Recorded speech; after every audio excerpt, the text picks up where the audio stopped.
পুলিচে কি মোক আটক কৰিলে নেকি? জুবিনদাৰ সমাধি ক্ষেত্ৰত কিয় হৈছে এইবোৰ? কোনে পুলিচৰ মূৰৰ কামোৰণি হৈ গৈছে?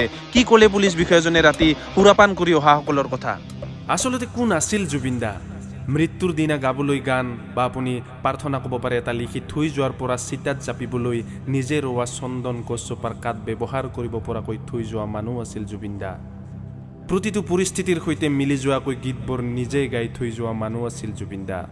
মৃত্যুৰ সময়ত দিন ৰাতিয়ে গান বাজি থাকিল, কিন্তু এটাও আনৰ গীত বজাবলগীয়া নোহোৱাকৈ গাই থৈ যোৱা মানুহ আছিল জুবিনদা। নমস্কাৰ, আহিছিলোঁ গুৱাহাটী আৰু সকলো হয়তো অৱগত নহয়, কিছুমানে জানে মাৰ কেঞ্চাৰ হৈছে আৰু তাৰ ট্ৰিটমেণ্ট চলি আছে বি বৰুৱা কেঞ্চাৰ ইনষ্টিটিউটত।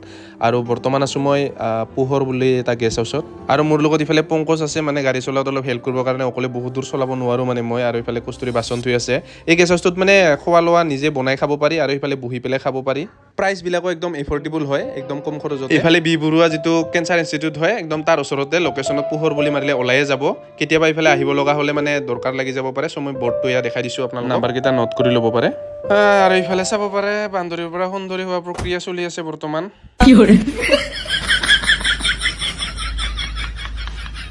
কেঞ্চাৰ হ'লে কেম'থেৰাপি চলে, ৰেডিয়েশ্যন চলে। তো মাৰ কেম'থেৰাপি চলি আছে বৰ্তমান, আৰু কেম'থেৰাপি দিলে চুলিবিলাক নাইকিয়া হৈ যায়, একদম দেখিবলৈ পাইছে আপোনালোকে আশীৰ্বাদ কৰে যেন, প্ৰাৰ্থনা কৰিব যাতে মা সোনকালে সুস্থ হৈ উঠে। মাৰ মানে যোৱাকালি থেৰাপিটো হৈ গ'ল, আৰু তাৰ 24 ঘণ্টা পিছত এটা ইনজেকশ্যন দিব লাগে। তো এতিয়া গুৱাহাটীতে আছোঁ এতিয়া মাও ক'লে যে জুবিনদাৰ ক্ষেত্ৰলৈ যায় হ'ব।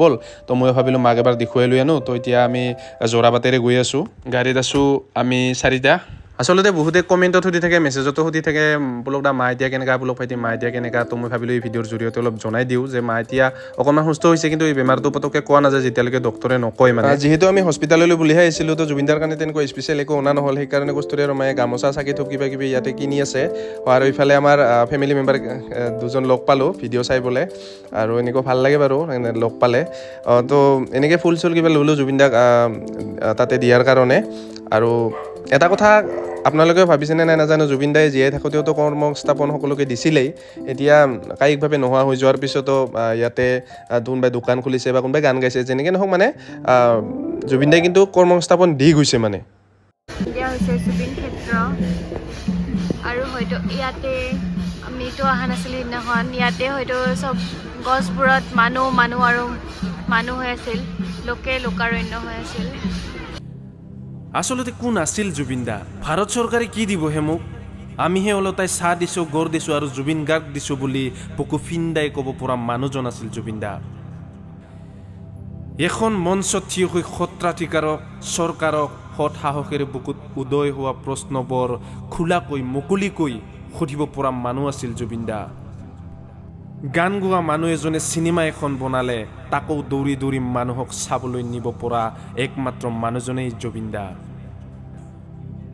মোৰ মৃত্যুত 7 দিন বন্ধ হ'ব বুলি কৈ থৈ যাব পৰা মানুহ আছিল জুবিনদা। 3জন অন্ধ লোক জুবিন গাৰ্গক সৰু সজাই চাবলৈ আহিছিল।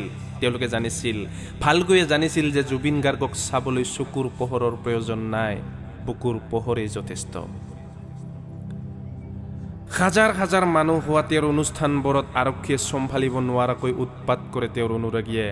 আৰক্ষীয়ে চম্ভালিব নোৱাৰি হতাশ হোৱাৰ সময়তে তেওঁ মাইক্ৰফোনটোলৈ এবাৰ মাত্ৰ কৈ উঠে, ঐ উৎপাতবোৰ কমকৈ কৰ, একদম হুলস্থুল নকৰিবি। মাত্ৰ এষাৰ বাক্যতে শান্ত হৈ পৰে অগণন জনতা। সেই শক্তি আছিল কেৱল জুবিনদাৰ মাতত। মই 35,000 গান গালোঁ, এৱাৰ্ড মোক নালাগে, নতুন ল'ৰা ছোৱালীক এৱাৰ্ড দিয়ক, উৎসাহ পাব। এয়া কেৱল আমাৰ মৰমৰ জুবিনদাইহে ক'ব পাৰে। সেইজন মানুহ গ'লগৈ, আৰু এজন দ্বিতীয় জুবিন গাৰ্গ নোলায়, সেয়া সঁচা কথা। কিন্তু এইকেইদিনৰ অসমখন চাই এনে ভাৱ হৈছে যে জুবিনদাই তেওঁৰ দৰেই হ'বলৈ মানুহক শিকাই থৈ গ'ল। এজন মানুহৰ মৃত্যুত যে বিশিষ্ট লোকৰ পৰা আৰম্ভ কৰি পথৰ মগনীয়াজনলৈকে, কণ কণ শিশুৰ পৰা আৰম্ভ কৰি 90 বছৰীয়া বৃদ্ধজনলৈকে কান্দিব পাৰে, সেয়া কেৱল জুবিনদাহে শিকাই থৈ গ'ল। ডিউটি দি থকা আৰক্ষীয়ে হুকুকাই কান্দিছিলে। বৃদ্ধ ছিকিউৰিটি গাৰ্ডজনে কলপাতত ফুল কেইপাহমান লৈ ৰৈ থাকিল। কুকুৰকেইটা বান্দৰটো ফটোৰ সন্মুখত দীঘল দি পৰি থাকিল। খোজকাঢ়িব নোৱাৰা আইতাগৰাকীয়ে লাখুটিত ভৰ দি সৰু সজাই পালেগৈ। মৃতদেহ কঢ়িওৱা এম্বুলেন্সৰ চালকে কান্দি কান্দি চলালে গাড়ী। এয়া কেৱল জুবিনদাইহে পাৰিছিল। মানুহ হোৱাৰ সমান ধৰ্ম নাই, এয়া কেৱল জুবিন দাইহে শিকাব পাৰিছিল। দৈনিক 100টা মৃত্যুৰ খবৰ দিয়া সাংবাদিকে সকলো এথিক্স পাহৰি, মেচিন হ'বলৈ পাহৰি হুকুকাই কান্দি কান্দি বাতৰি পৰিৱেশন কৰিছিলে। এই চকুপানী কেৱল জুবিনদাৰ বাবেহে আছিল। এইকেইদিনত দেখা অসমখন চাই ওপৰৰ পৰা এবাৰ হ'লেও জুবিন দাই সুখেৰে হাঁহিছে।